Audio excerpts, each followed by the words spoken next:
Hello friends, good morning. Welcome to AV number 5, part number 5. In the last AV we come up to Indian Drama Theatre. भारतीय जे नाटक आहे त्याबद्दल आपण शेवटी पूर्ण केलं होतं की early states of modern Indian drama can be found in the Sanskrit drama.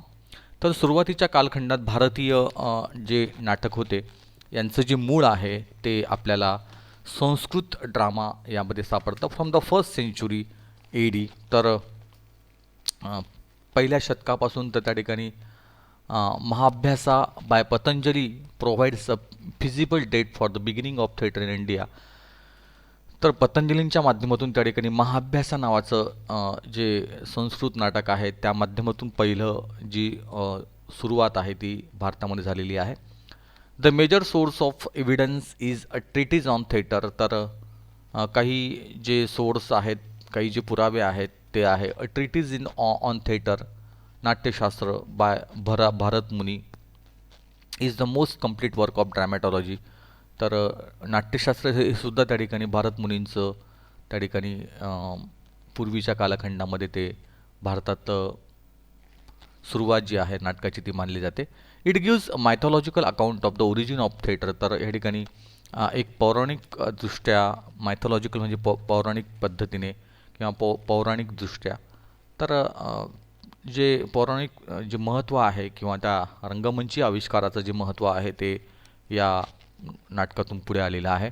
Modern Indian drama however has influences from all over the world. आणि ह्या आधुनिक भारतीय नाट्य जे आहे याच्यावर अनेक अशा जगातल्या सगळ्या नाट्य संस्थांची किंवा नाट्यप्रभावाचे परिणाम आपल्याला झालेले दिसतात. As well as Sanskrit and Urdu tradition. आणि त्या पलीकडे संस्कृत आणि उर्दू ट्रॅडिशनसुद्धा त्या ठिकाणी भारतीय आधुनिक नाटकाच्या आविष्कारामध्ये त्या ठिकाणी पाहायला मिळतं. तर इथपर्यंत आपण परवाला आलो होतो आणि आता आपण पुढच्या पार्टकडे जाऊया. ह्या ठिकाणी हिस्ट्री ऑफ ड्रामा हे एक इथे टेबल आलेलं आहे, हिस्ट्री ऑफ ड्रामा. तर याच्यात पिरियड्स इन हिस्ट्री. तर ह्या ठिकाणी पहिला जो पार्ट आहे तो आहे पिरियड्स इन हिस्ट्री. तर जो कालखंड आहे तो कालखंड काय आहे तर मिडिवल पिरियड, ज्याला आपण मध्ययुगीन कालखंड असं म्हणतो. 11 to 15 century, reign of Henry 6. तर हेनरी 6 हा इंग्लंडमधला जो राजा होता त्याचा तो कालखंड होता. 11वे ते 15वे शतक असं त्यांनी म्हटलेलं आहे. या कालखंडामध्ये कोणते नाटक जन्माला आले तर टाईप्स ऑफ प्लेज त्या ठिकाणी आले आहे. Didactic plays, mystery plays, miracle plays, cycle plays, morality plays हे नाटक त्या ठिकाणी आले. आणि क्लासिक्स प्लेज त्यातले त्या कालखंडातले जे सगळ्यात गाजलेले किंवा ज्याला आपण अतिशय उत्कृष्ट कलाकृती म्हणतो त्यात रॉबिनहूड बाय हॉवर्ड पेले, एव्हरीमॅन एटसेट्रा. तर हे रॉबिनहूड आणि एव्हरीमॅन ही नाटकं त्या ठिकाणी गाजलेली त्या कालखंडातली आहे. त्यानंतर आहे रेनायसन्स पिरियड त्या ठिकाणी म्हटलेला आहे. हा रेनायसन्स पिरियड जो आहे एक नवनिर्मितीचा कालखंड जो आहे त्याच्यामध्ये 1600 to 1700 rain of Elizabeth 1 and James 1. तर राणी एलिझाबेथ पहिली आणि जेम्स राजा पहिला यांच्या कालखंडातला हा जो कालखंड आहे त्याच्यात ट्रॅजिकॉमेडी, त्यानंतर मेलॅन्कली, रिव्हेंज प्लेज. तर त्या ठिकाणी ट्रॅजिकॉमेडी म्हणजे शोकांतिका आणि सुकांतिकाचं मिश्रण जे होतं ते, मेलॅन्कोली ज्याला आपण म्हणतो की दुःखद अशा नाटकांचा भाग, आणि रिव्हेंज प्लेज काही सूड नाटकं त्या ठिकाणी आले. त्यातली काही नाटकं जी फेमस आहेत त्यात आहे रोमिओ अँड ज्युलिएट ट्रॅजेडी, हे नाटकांची इथे नावं आहे. A midsummer night dreams comedy, Henry 5 historical by Shakespeare, doctor Faustus and Jew of Malta by Christopher Marlowe, Duchess of Malfi by John Webster, the changeling by Thomas Middleton. तर हे नाटक आहे. त्या नाटकाचे नाटककार हे त्यांचे नाटक त्यावेळेचे उत्कृष्ट नाटक म्हणून त्या कालखंडातले इथे आलेले आहेत. त्यानंतर रेस्टोरेशन पिरियड जो आहे जो सुधारणावादी कालखंड आहे त्याच्यामध्ये 1660 ऑनवर्ड्स रेन ऑफ चार्ल्स 2, तर चार्ल्स सेकंड राजाचा कालखंड हा आहे 1660च्या नंतरचे. याच्यामध्ये आहे हिरोईक ड्रामा, इथे आलेली दिसतं आपल्याला हिरोईक ड्रामा. तर शौर्य कथा किंवा शौर्य नाटक ज्याच्यात शूरता होते असे नाटक त्या ठिकाणी आहे. पॅथेटिक ड्रामा किंवा दयनीय अवस्था रेखाटणारे नाटकं आणि रेस्टोरेशन कॉमेडी आणि सुधारणावादी सुकांतिका असे त्या ठिकाणी आहेत. तर त्यामध्ये आहे ऑल फॉर लव्ह नावाचं नाटक त्या ठिकाणी होतं by John Dryden. The way of the world comedy by William Congreve हे नाटकं त्या ठिकाणी क्लासिक्स आहे त्या कालखंडातले. त्यानंतर आहे Victorian period 1837 to 1901 reign of Queen Victoria, राणी व्हिक्टोरियाचा कालखंड, त्याला व्हिक्टोरियन पिरियड असं म्हणतात. तर ह्या ठिकाणी जे नाटकं आहे all types of plays were perform, सगळ्या प्रकारचे नाटकं ह्या ठिकाणी परफॉर्म केले गेले. आणि त्या ठिकाणी जे क्लासिक्स आहे त्यामध्ये the importance of being earnest by Oscar Wilde, Candida by G B Shaw. तर ऑस्कर वाईल्ड आणि जी बी शॉंची नाटकं त्यावेळेला प्रसिद्ध होतं. A doll's house and enemy of the public, enemy of the people by Henrik Ibsen, हे पण नाटकं त्या ठिकाणी आलेली आहेत. त्यानंतर आहे मॉडर्न पिरियड जो आहे, जो आधुनिक कालखंड आहे, तो आहे 1901 to 1945. त्यामध्ये stream of consciousness, absurd plays, poetic drama आणि रेडिओ ड्रामा. तर त्या ठिकाणी ॲब्सर्ड प्लेज म्हणजे ज्याच्यात काही अव्यक्त भाग आहेत असे नाटकं त्या ठिकाणी आहे. स्ट्रीम ऑफ कॉन्शियसनेस आहे की जे आपण ज्याला म्हणतो विशिष्ट पद्धतीने बुद्धिभेद करणारे किंवा समंजस किंवा सत्सद विवेक बुद्धीचा वापर करून केलेले नाटकं जे आहे तो प्रभाव त्या ठिकाणी आला. त्यामध्ये आहे Pygmalion by G B Shaw हे नाटक आहे पिग्मॅलियन नावाचं. त्यानंतर मर्डर इन द कॅथेड्रल नावाचं नाटक आहे बाय टी एस इलियट, हे नाटक, दोन नाटकं त्या ठिकाणी क्लासिक्स आहेत त्या कालखंडातले. आणि नंतर आहे पोस्ट मॉडर्न ड्रामा किंवा पोस्ट मॉडर्न एरा जो आहे की जो आधुनिक तर म्हणजे ज्याला आपण आधुनिक उत्तर म्हणूया आपण की पोस्ट मॉडर्न, प्री आणि पोस्ट म्हणजे आधुनिक कालखंडाच्या नंतरचे जो जो कालखंड आहे 1945 to 2000 त्या ठिकाणी आहे. Almost all types of dramas were perform, सगळ्या प्रकारचे नाटकं ह्या ठिकाणी आले. किचन सिंक ड्रामा, तर त्या ठिकाणी अगदी किचन सिंक ड्रामा ज्याला आपण घरात नाटक म्हणतो ते प्रामुख्याने आलेले आहेत. तर लुक बॅक इन अँगर by John Osborne, waiting for Godot by Samuel Beckett, हे नाटकं त्या ठिकाणी क्लासिक्स म्हणून त्या ठिकाणी बनले गेले. तर या पद्धतीने नाटकांचा इतिहास जो आहे तो इथे कशा पद्धतीने आहे तो इथे आलेला आहे. हिस्ट्री ऑफ ड्रामा हे त्या ठिकाणी आपण या बघितलेलं आहे. आता पुढचा जो भाग आहे तो आहे अबाउट वन ॲक्ट प्ले. तर वन ॲक्ट प्ले जी आहे ती कशा पद्धतीने, एकांकिका ज्याला आपण म्हणतो वन ॲक्ट प्ले, ती कशी असते तर ते आपण बघूया. वन ॲक्ट प्लेकडे आपण जाऊया. The revise course book for standard 11 focuses on language and literature. तर सध्याचं जे आपलं टेक्स्टबुक आहे, जे पाठ्यांश आहे, focuses on language and literature, तर भाषा आणि साहित्यावर प्रामुख्याने एक प्रकाशझोत टाकलेला आहे. Student should be able to enjoy, appreciate and digest the various forms of literature. तर विविध प्रकारचे साहित्य जे आहे ते मुलांनी त्याचा आनंद घ्यावा, त्याचा रसास्वाद करावा, त्याला समजून घ्यावं ही अपेक्षा त्या ठिकाणी शासनाची आहे.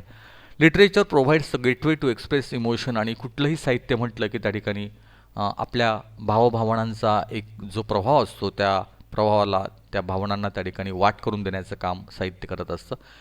दिस इज अ पॅराडाईम शिफ्ट. तर हा एक नमुना दाखल त्याला आपण म्हणतो. This is a paradigm shift, एक नमुना दाखल बदल जो आहे.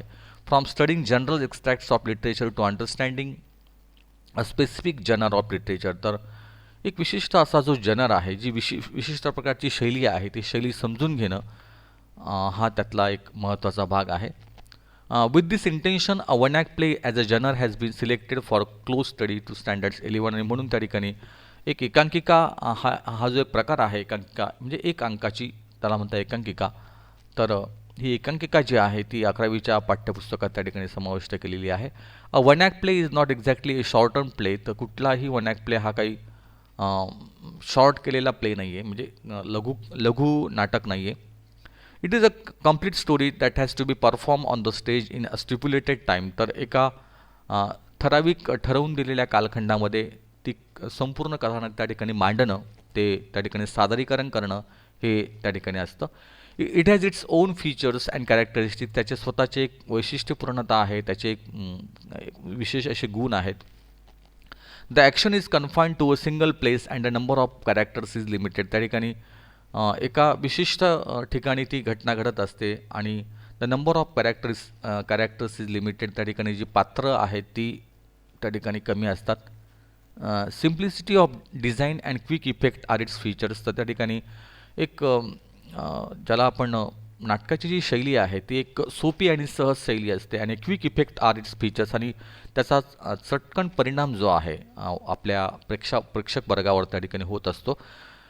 The prescribe one act play will help the learners to understand the following features. तर जे आपल्याला प्रिस्क्राईब केलेले आहे, जे आपल्याला नेमून दिलेले जे वन ॲक्ट प्ले आहे आपल्या ह्या पाठ्यांशामध्ये, त्याचे जे फीचर्स आहेत, त्याची जी वैशिष्ट्यपूर्णता आहे ती खालीलप्रमाणे आहे.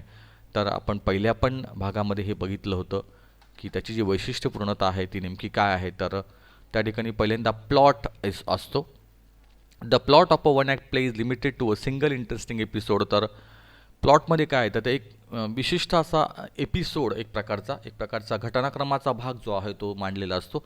The plot of any piece of literature is a story that has been woven into closely related chain of events arrange in a sequence. तर अशा काही घटना ज्या असतात त्या घटनांचा एक समुच्चय त्या ठिकाणी केलेला असतो आणि तो एक प्रकारचा कथानकाचा भाग असतो, त्याला प्लॉट असं म्हणतात, कथानक एक प्रकारे. It is said that conflict is the soul of the drama. तर असं म्हणतात की त्या ठिकाणी कुठल्याही नाटकाचा संघर्ष म्हणजे कन्फ्लिक्ट त्याला म्हणतात, हा महत्त्वाचा अंग असतं.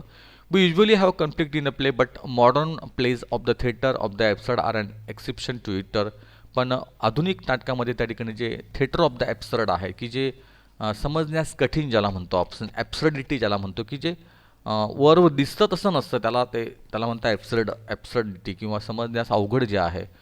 तर त्याला ते आपत्तात्मक पद्धतीने ते नाटकं येतात. त्यानंतर कुठल्या नाटकामध्ये कथानकानंतर प्लॉटनंतर थीम आहे, त्याला आशय म्हणतो आपण. A theme is the central idea around which the plot revolves, की जी एक विशिष्ट अशी मध्यवर्ती कल्पना की जिच्याभोवती ते कथानक फिरतं, त्याला आशय असं म्हणतो आपण. It is directly stated through the playwright's instruction, dialogues and other features. तर संवादाच्या माध्यमातून त्या ठिकाणी ते सगळं प्रेक्षकांपर्यंत पोहोचत असतं. It focuses on the subject of the play. तर आशय जो आहे तो आपल्या नाटकाचा विषयाशी संबंधित असतो. It can be implicit or explicit. तर तो इम्प्लिसिट असेल किंवा एक्सप्लिसिट असेल. तर इम्प्लिसिट आणि एक्सप्लिसिटचा अर्थ आहे, एक्सप्लिसिटचा अर्थ आहे स्पष्ट आणि इम्प्लिसिटचा अर्थ आहे परिपूर्ण. तर परिपूर्ण आणि स्पष्टता त्याच्यामध्ये असते. There can be a number of sub themes that portray human life. त्याच्यामध्ये काही उपकथानक पण त्या ठिकाणी असतात, उपआशय असतात जीवनासंदर्भातले. The theme helps to convey the message of the play right. आणि अशा पद्धतीने आशय जो आहे तो नाटकाचा संदेश काय आहे तो आपल्याला पोचवतो. त्यानंतर सेटिंग जे आहे, ज्याला आपण म्हणतो नेपथ्य किंवा जो सेट आहे नाटकाचा उभारलेला, त्याला म्हणतात setting. Setting or location is a place where the story occur, की ज्या ठिकाणी कथा घडते ते प्रकारचं स्थान त्याला म्हणतात setting. A drama is meant for stage performance. The location or setting is revealed through effective use of a variety of props. तर अशा प्रकारचे प्रॉप्स ज्याला म्हणतो आपण, प्रॉपर्टी त्याला म्हणतात, ते विशिष्ट प्रकारची प्रॉपर्टी वापरून त्या ठिकाणी तो सीन जो असेल, ते लोकेशन जे आहे ते दाखवलं जातं. दिवाणखाना असेल, दिवाणखान्याचा सेट असतो. बाल्कनी असेल तर बाल्कनी दाखवली जाते. The unity of time, place and action has to be taken into consideration while setting the stage. तर सगळ्या वेळ, घटनाक्रम आणि कृती एकत्रित यावा या पद्धतीने ते सेटिंग असतं. The proper use of setting props helps the play to be impactful. आणि प्रॉपर यूज त्या ठिकाणी जर केला तर त्या ठिकाणी ती एक योग्य ते सेटिंग तयार होतं. त्यानंतर आहे लँग्वेज जे आहे ते इथे आलेलं आहे. ठीक आहे, आपण इथे थांबूया आणि पुढच्या एबीकडे आपण वळूया. लँग्वेजच्या म्हणजे एबी नंबर 5 कडे आपण वळूया.